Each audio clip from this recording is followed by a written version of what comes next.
Hello, everybody who's ready for a bit of wrestling reviews. This never gets fun.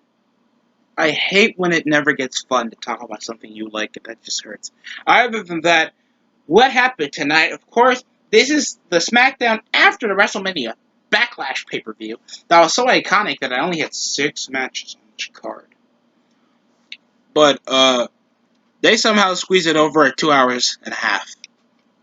So our main event was not booked over for WrestleMania Backlash, but they pushed it over to at least get you to watch SmackDown. The main event was, of course, a four-way for the Intercontinental Championship involving Big E, Apollo Crews, Kevin Owens, and Sami Zayn. And the only big thing that happened over the show was another upper mid-carder, and Aleister Black finally making his return live on television over his anonymous tales of the crippling depression school shooter promos that he been having on SmackDown, either than the old school episode that wasn't really old school except just a recap episode of when people actually watch SmackDown. But that's practically it. I wasn't really that compelled. The match was good, but the match was not that special. We open with, of course, Sonya Deville anonymously saying that come July, we will be back with full capacity crowds on tour, on the road. Hopefully there are some restrictions over the capacity of crowds while being on tour. It's at least good to be hearing at least some optimism, some growth over that there's going to be a fan base coming back. I don't really compel myself that much because I hate the current wrestling fan base. But other than my displeasure of how I feel about the fans, it's nice to hear that there's at least going to be a crowd reaction abruptly for the shows. So at least that's the only positive I have. The only unnecessary part was, why did every champion have to be there? Like, she comes over announcing like it's a game-changing deal. Like, most of the champions barely had anything important to deal with, other than Bayley coming out to berate them earlier in the show. Paul Heyman just hyping over Roman Reigns, and Roman Reigns not even making an appearance, just to interlude into a 6-women tag team match. And I knew that was going to happen abruptly thanks Bianca Belair was there. And it's the same thing as what happened on Raw. And people said SmackDown's better.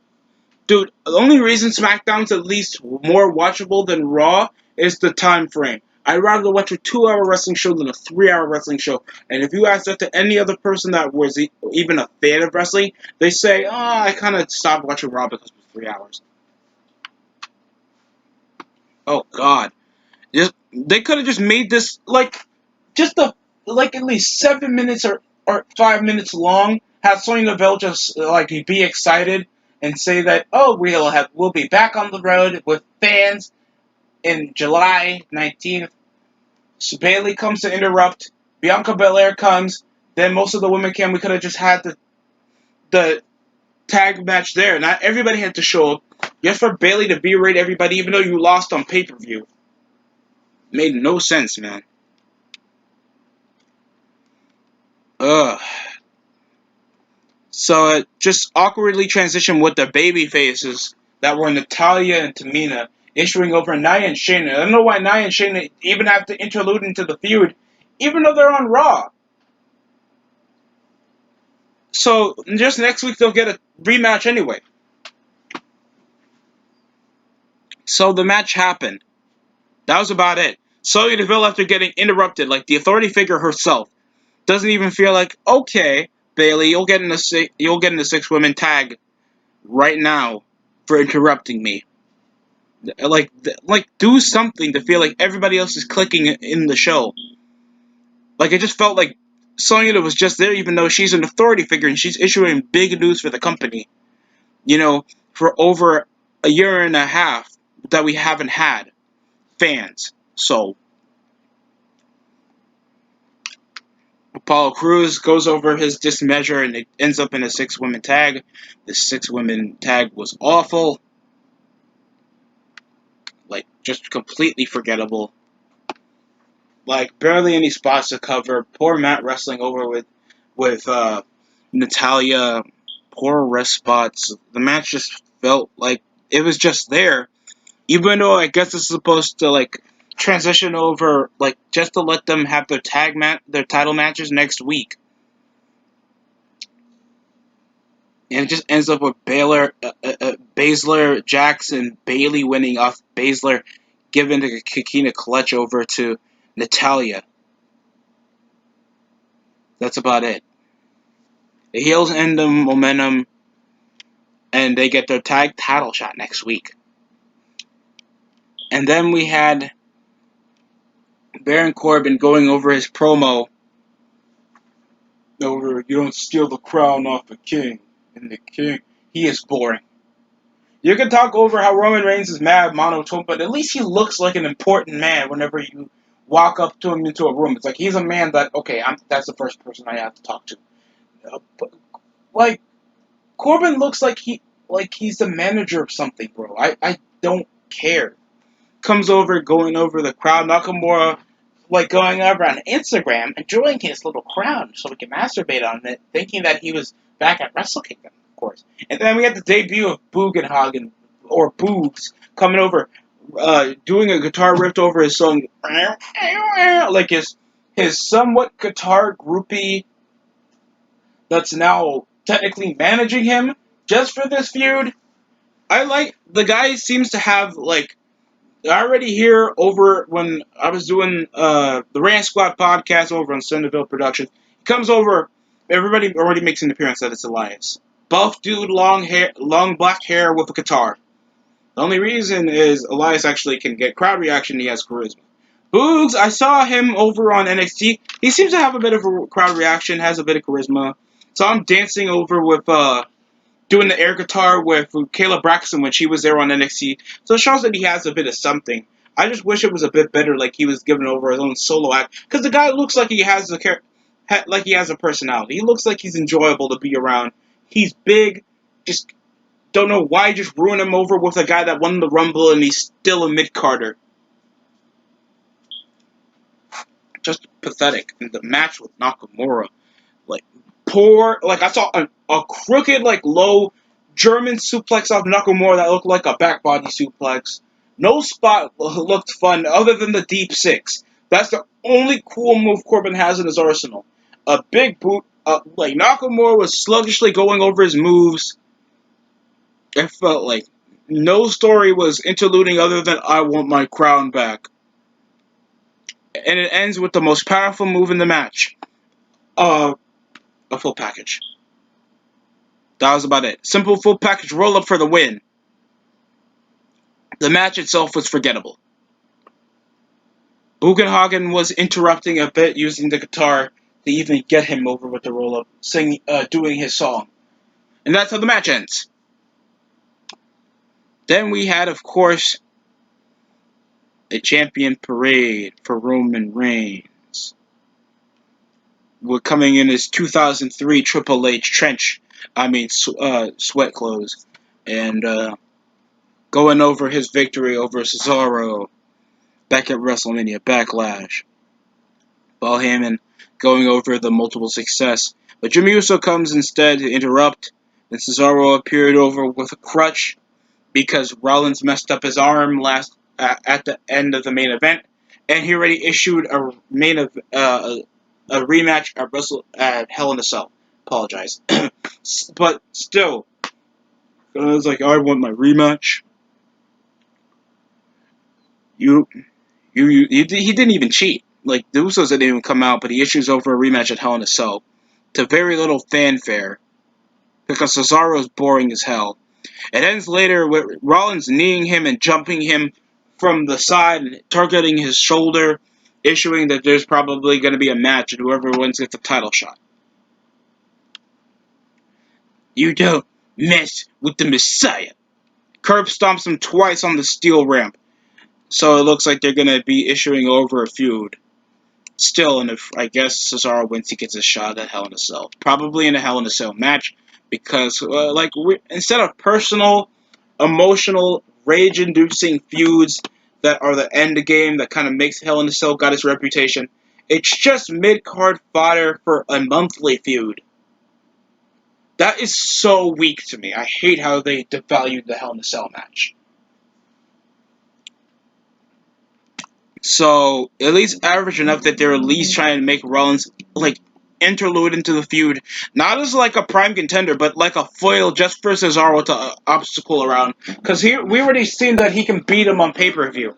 So the point of this match is completely worthless. Just for Cesaro to win, that he obviously is. Just so they can have Roman just keep beating these upper mid-card Ring of Honor jobbers. So next we have, of course, Dominic against Robert Roode. And the realism of this gamer Samojo Face Clan ripoff Samoan Hispanic looking jobber that has no muscle tone to him beating a guy like Robert Roode is completely unrealistic for me. I guess you guys are excited that all because Dominic's a great wrestler. He's with his dad and trying to make him look over because he won the belts just last week, just a few nights ago on pay-per-view. I get it, but at least feel like Dominic is out of his element. Like, no part of that match. Hurricane Rana's over to the wazoo, a drop kick. Dominic won off the frog splash after hitting the 619. That felt like such a non-competitive match. For a guy that's more built than him, the guy that has more accomplishments than him. Like, veteran factor barely even played over in most of the matchup. At least Pat McAfee is at least showing a bit more personality than he was the last couple of weeks. And he's been the only positive on commentary. Couldn't say the rest for the Raw commentary, though. But the match was just stupid. I did not like the jobber motif of Robert Roode, Ziggler coming over with his I'm straight, but I'm gonna just look gay look. Like, I don't get it. Then we of course had the Mysterios have a talk, and it ends with the Street Profits and the Alpha Academy heading into WrestleMania. Uh, I already hate the tag division. I hate the tag division. And an issue that the Street Profits want to smoke because they're going to be facing the Usos next week. So it looks like we're going to have a return of the Usos building over probably a future title shot. And people already predict that thanks Roman's already going to have this growing faction, and they're already going to tease over that Jimmy Uso's going to fall in line. We're going to have this major heel faction of just Roman against all these mid-carders. And it's so sad. Then we're going to have a four-way for the Intercontinental Championship pulling over for our main event. That I don't mind because this is already more built than half of the card we had back at Mania Backlash and Aleister Black with another school shooter promo. That I'm not going to go in force detail about it because it was just back in the day. All of my kicks and the candles around me while I'm doing my cross sitting in a cross, and so cryptic. It's just not impressive.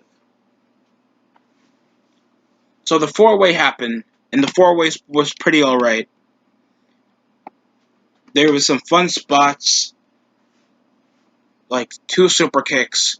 Like, I thought there was, like, very little selling coming over with Kevin Owens and Sami Zayn. Like, they're always, like, big spot over big spot and barely selling a body part. I'm not a big fan of how they sell over their matches, bro. I don't think they even did that when I had to see one of the Ring of Honor matches. Like, Exploder suplex over to the outside, took over a rest spot. Kevin Owens had to do a suicide dive. I'm in a baseball slide, fight to the outside. Somehow Sami Zayn had to do another brain butt Exploder suplex. Like, literally, this is like should be injuring a person's neck, and Kevin Owens doesn't even sell it for like a few seconds, or even get knocked out. There was a spot over to the apron. Apollo gets speared by Big E. Belly-to-belly suplex from Big E. Big E trying to overwhelm everybody. Hell of a kick over on Owens. There was a half and half suplex again off Owens to Sami Zayn. Like, every spot around the book, and it doesn't feel like anybody is like, Sami, I thought he was a major cheater here. Shouldn't he be trying to evade any confliction with anybody in this matchup? The big ending of both Kevin Owens and Apollo. General Aziz breaks the pinfall after trying to save Kevin Owens. I've been trying to save Apollo. Then it ends with the Black Mass when Aleister made his return. Like, oh wow, another mid Carter. That's amazing. It ends with the Black Mass because even though he wasn't going to do much except kick him, why didn't he just wear his suit, looking like Marty Skrull?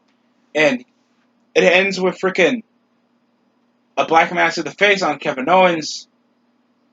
On Big E. Apollo sneaks for the pin. That's about it. That's the match. Apollo retains, like I predicted. And the show itself was just mediocre. A crap open to a predictable ending that was a fine match, and I guess Aleister Black returning was a bit nice, but it just felt like it was just like a match that should have just happened on the pay-per-view just to get everything through with because this show was just so mediocre. And it's like, oh god, Sierra again just saying, like, everybody on the show we know is a good wrestler. Bro, it takes more than just being a good wrestler for people to like you. Especially outside fans, because nobody's just watching this where it says only pro wrestler. This is on free television. And if you want more fans to be introduced to these type of guys, they have to be more than just a good wrestler. And Aleister Black is just freaking boring. It's just Hot Topic Bray Wyatt with less good talking ability and interesting mystique about him. Like I'm not I'm not caring that he's trying to interlude in this feud with Big E and Apollo. Other than we can't just continue with Sammy and Kevin Owens being involved with the Apollo and Big E feud. So that's about it. Just something to expand over the mid Carters. While Roman is feuding with another mid Carter and the women's division is just complete tripe. Like this show was like a 4 or 3 out of 10. I'm not trying to like sugarcoat and try to be negative for the sake of negative because this is a critique of a show. No one said a positive. No one ever said a negative. It is a critique. I will always give my full-on opinion on how I think a show is bad or good. That's how it is. And I'm not going to change my opinion, all because you're displeased with how I feel that a show, in my view, is. So that's it coming from the show. Thank you for watching, for anybody that took the time to listen or watch. And yeah, that's it coming from me.